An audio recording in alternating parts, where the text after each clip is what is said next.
দেখুন, মানুষ তো জনপ্রিয় হয় তার কাজের জন্যই।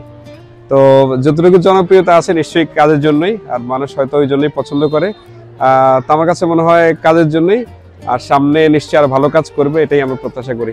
আমরা এক্সপেক্ট করবো যে যিনি এমপি হয় উনি শিক্ষাটাকে টপ প্রায়োরিটি দেবে, কারণ সমাজ পরিবর্তনের জন্য সর্বপ্রথম যে জিনিসটা প্রয়োজন সেটা শিক্ষা। আর শিক্ষা পরিবর্তন হলে প্রত্যেকটা জায়গা অটোমেটিকলি পরিবর্তন হয়ে যাবে। তো আমরা আশা করছি উনিও শিক্ষার এই কাজ করবেন। যদি ওনারা পজিটিভ চিন্তার অধিকারী হয়, যারা এমপি প্রার্থী আছেন নিশ্চয়ই তাদের পাশেই থাকবে। আমরা তো অবশ্যই এমন কাউকে চাই যিনি শিক্ষা বান্ধব, শিক্ষা নিয়ে চিন্তা করবেন, ওরকম কাউকে চাই আমরাও।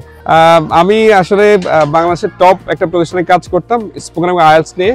তো 2022 সালে আমি এই গ্রামীণ জনপদে ড্রিম স্কুল একটা প্রতিষ্ঠান নিয়ে কাজ শুরু করি।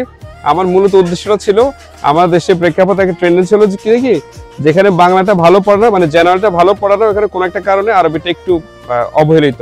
আবার যেখানে আরবিটা খুব ভালো পড়ানো হয় সেখানে হয়তো জেনারেলটা একটু কম পড়ানো হয়। তা আমি চাই দুইটা সমন্বয় করে এমন একটা স্কুল করার জন্য।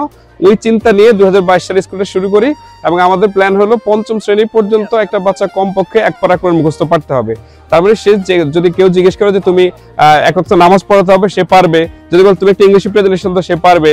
মানে যেখানে যাক সে ন্যূনতম তার যোগ্যতা থাকবে। তো ওই প্ল্যান থেকে আমি স্কুলটা কাজ শুরু করি। আমার প্ল্যান অনেক বড়, সোফার চেষ্টা করছি, সামনে আরো ভালো হবে ইনশাআল্লাহ।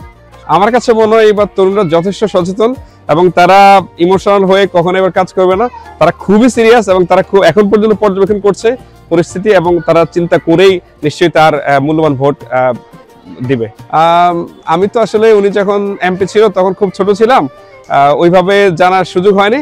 বাট আমি যতটুকু জানি উনি খুব মানে ক্লিন ইমেজের একজন মানুষ, ভদ্র মানুষ, এটা বলতে পারি। আমি চাই মানুষ তার বিবেক খাটিয়ে, তার মেধাশক্তি খাটিয়ে যিনি সবচেয়ে ভালো প্রার্থী তাকে ভোটটা দিবেন। আর সেটা যদি মনে হয় লায়ন হারুনুর রশিদ, নিশ্চয়ই ওনাকে ভোটটা দেবেন।